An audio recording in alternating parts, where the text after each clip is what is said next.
Hello, and welcome to our video book review of The Life-Changing Magic of Tidying Up, The Japanese Art of Decluttering and Organizing by Marie Kondo. And I apologize if I mispronounced that last name, but it looks like Kondo to me. We picked up this book, bought it from Amazon through their regular website, and paid regular price for it. And the reason that we picked it up, it's not the kind of book I would normally read, but I was intrigued because of the people visiting our different blogs, and most likely the majority of the people that were purchasing the book were from P.S. Amy, my wife's blog.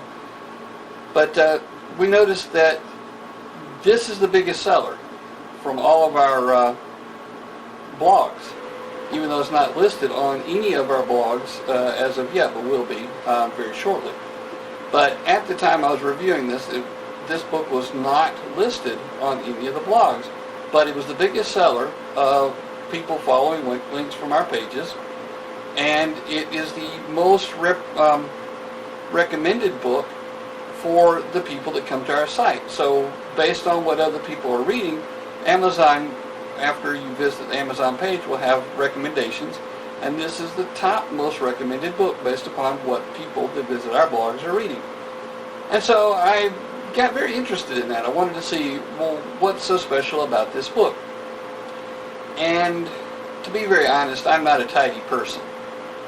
And I thought, well, this will be interesting to read, and it was. It was sort of an enlightening book. Now, my family was kind of interested in the whole living more simple, the paring down, not getting down to the point of living in a cave and that type of thing, not getting to the point of being out in the middle of the woods living in the teepee, although that wouldn't necessarily be a bad idea. If we could have air conditioning in the teepee, that'd be fine.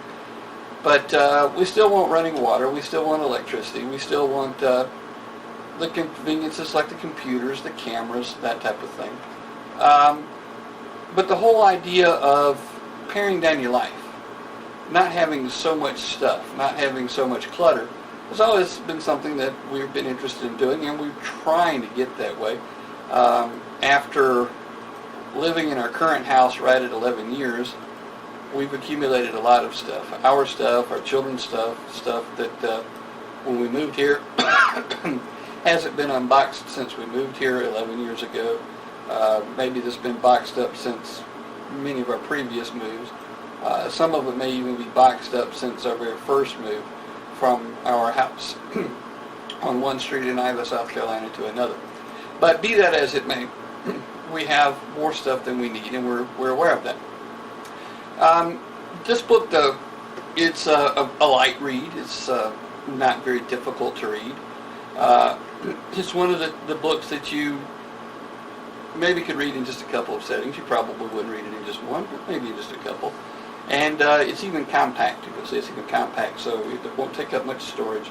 And the second thing she recommends you get rid of in your life is books. You know, books you've already read, well, you probably never read them again. Books you bought and you haven't read, well, you'll probably never read them, and so she suggests you go ahead and get rid of them. And when my family gets to doing that, that's going to be one of the very hardest things, because clothes, we don't have that many clothes to begin with, but books, probably the only library in the country any larger than ours is the Library of Congress.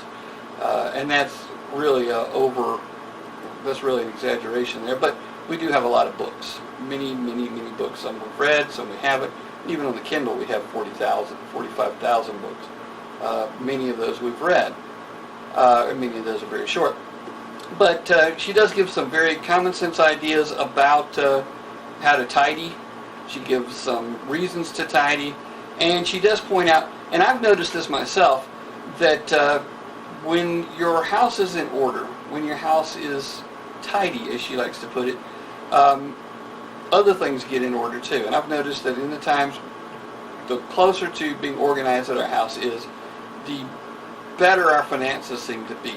This isn't always true, but it may be a psychological thing that it just feels like they're better, but it does give you a psychological sense of easiness when the house is not cluttered. Another thing she talks about, and some people will think that she's weird in this, is thanking the house. And both my wife, Suzanne, and I have felt on several occasions that the house actually has feelings. Not necessarily all houses, but we've been in houses where we very much felt the feeling of the house. We looked at a house one time in Abbeville, South Carolina, and it was like the house cried when it found out we couldn't get it, that we'd been trying to get it, we'd been trying to find the money. It was like the house cried when we couldn't get it. Other houses we've been in seemed to have a spirit that it didn't want us to be there. Other houses, it was like a very welcoming spirit. If you'll read or view our blog post on random thoughts and observations about the house that built me, I very much feel that that house itself has a spirit in addition to maybe being haunted. So this isn't a far-fetched thing to us. She also talks about thanking your clothes and that type of thing at the end of the day. Thank you for keeping me warm and covered. And maybe that's a little further than you would normally go. But set that aside. Be that as it may, some good common sense tips of how to fold, how to decrease the clutter in your house. It's not just a Japanese art necessarily. Being neat and uncluttered is a new movement anyway. And so pick up a copy of this book, get it from Amazon, or check it out from your library, or wherever else that maybe you borrow a book from someone. Maybe someone who's already read her book and is decluttering and they want to give it away. So give it a look, try it, and I highly recommend this book. It's a good, easy read. Thank you. This is a Federal Trade Commission required notice. When you click on an advertisement that is displayed with this video, or just before it, we receive a small commission.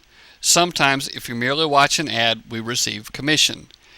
If you purchase anything by clicking on links on any of our websites, we receive a commission as well.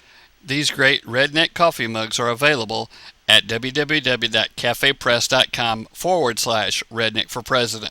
We receive a commission off of them as well. You can also purchase buttons, yard signs, etc. from that website.